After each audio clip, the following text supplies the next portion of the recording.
This YouTube video is the result of 4 years of failure. 4 years ago, I was in a place where I was extremely dissatisfied with my life and the things that were going on. But now I'm at a stage where I feel like I'm satisfied with a lot of the things that are going on. I feel much happier and I feel like I'm working towards my goals. So let me take you through that process of that 4 years in 3 stages, from what failure actually looked like for me back then, to the shift in mindset as a second stage, and then finally the realization of feeling fulfilled and feeling like I am making positive progress. So what did failure actually look like? And I think, like most young men watching this video, I was studying. So for me, that was at college. For you, maybe it would be at high school or university, but ultimately that's kind of where I was at in my life. So as you can imagine, with studying and school, there comes a lot of work. And for me, I was a very lazy boy. And I found it very difficult to kind of sit down and start studying and do the things that essentially I needed to do. I would sleep late on the Xbox. I would wake up late.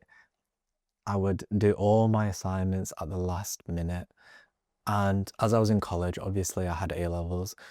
There was also COVID, but that's not really an excuse.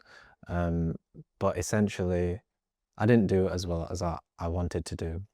I felt like I wasn't really fulfilling my potential because I didn't have the discipline to sit down and do the work that I really needed to do.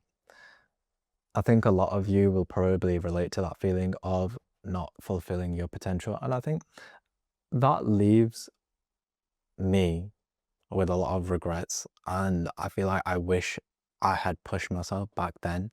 So future me had it a bit easier, especially when I went to university, because these issues kind of have progressed from childhood all throughout my life in terms of being lazy with my studies and not setting goals properly and not sticking to what I want to do.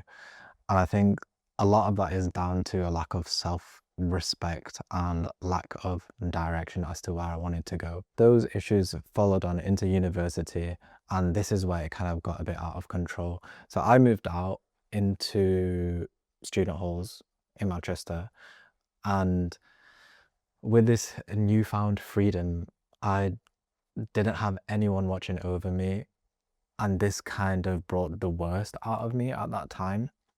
And when I said I was sleeping late and waking up late in college, that went to a whole nother level in university because there was no one around me to kind of keep me accountable. So I'd be sleeping at like of the early hours of the morning, sometimes, you know, like 4 or 5 a.m. It was, I feel ashamed of myself now.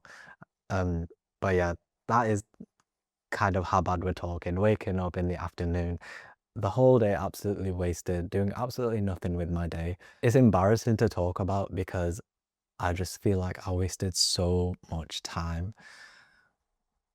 And this isn't even the start of what I feel like my failures were. I wasn't close to Allah at all. I was not praying my namaz. This doesn't mean that I didn't want to or it wasn't in my mind, but I think on a daily basis, I was just so distracted. I wasn't making any progress towards anything. I was at university, but I was just wasting my time. And this kind of led to me pretty much, especially for the first 2 years of university, not really doing any work, scraping by on my assignments. Don't get me wrong, I was doing okay, but I know that I could have done so much better. And since I was studying a language, which was Japanese, you can't leave these things and then cram them the night before. It's impossible, especially when you have a speaking exam. You can't just get up 1 week earlier, start practicing, and you'll be fine. That's basically what I did. And alhamdulillah, I got by, and obviously everything happens for a reason, but you don't want to be living your life like this. I felt like I was almost a spectator, letting myself rot away. And I think a lot of it was that I didn't have any worthwhile goals that I was working towards. Nothing that kind of motivated me or gave me any purpose or self-being. And I think for a lot of us, when we are far away from Allah, it is very difficult to have that purpose. For some of us, it comes easy, and that's what Allah has blessed you with. But ultimately, who are we without Allah? What are we actually doing here? So this kind of thinking, not being able to focus on tasks, not having a routine, it carried on for a long time. And in my head, I was very hard on myself. And this leads onto the second section, which is the shift in mindset that I kind of experienced whilst I was out in Japan. And I mentioned how profound the effects of this year in Japan was in another video of mine. I think one of the key changes that kind of happened in that year is how I framed success and how I framed failure. Do you know what? It does have its good parts, but let's be real, like 99% of it, it's not really worth about spending your time on. And it kind of makes you think that you're falling behind.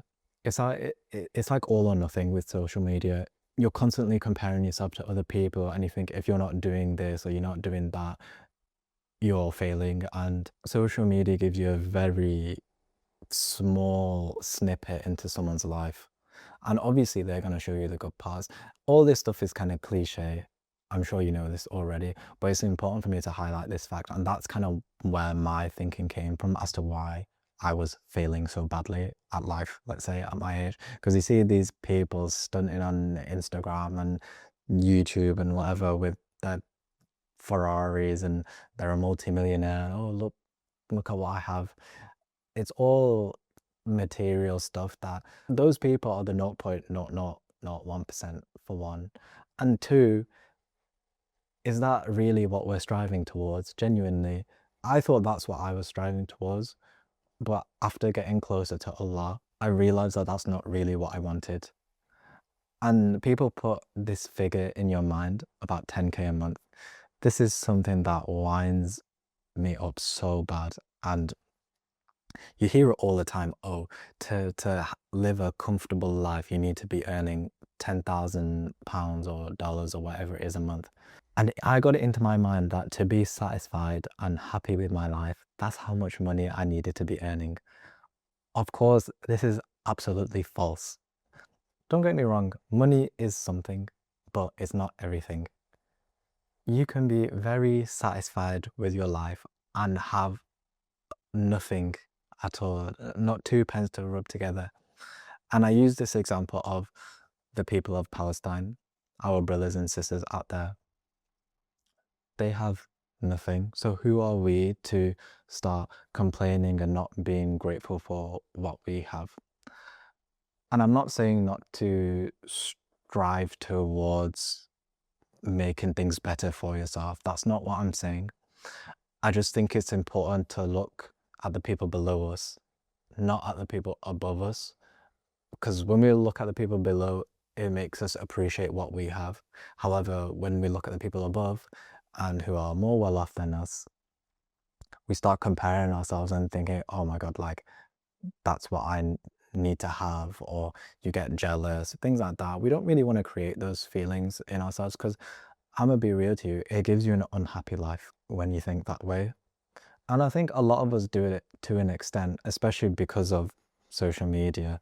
But I think it's important to remind yourself consistently that there are so many people that are worse off than us. And I guess that's the reason why we have things like Ramadan, to remind ourselves that, yes, the food on our plate is a blessing, and it's a blessing from Allah. Once you start becoming closer to Allah, you realize that every single thing in your life is a blessing. Even the fact that you're sitting or laying right there watching this video is a blessing that Allah has given you. So we need to be much more appreciative of that. And that kind of led me on to this motto almost of direction, not perfection. And this motto of direction, not perfection, leads me on to the realization that I had recently. And I say recently because I would say within the past 6 months, year, I realized that even though I kept failing, but regardless, I was still taking small steps towards something tangible. So this idea of direction, not perfection, along with the obvious of getting closer to Allah, led me to the realization that genuine consistency, it's not forced, it comes naturally. And what I mean by that it doesn't mean you're doing the same thing every single day to like such a level. It means that even if you're doing something very small, as long as you're moving in the right direction consistently, I say consistently, but I'm talking about the quantity you might do of a certain thing. It doesn't really matter as long as over a long period you've done more good than bad. So what I mean by this is you could have a terrible day where you did absolutely nothing. You could have two terrible days where you did absolutely nothing.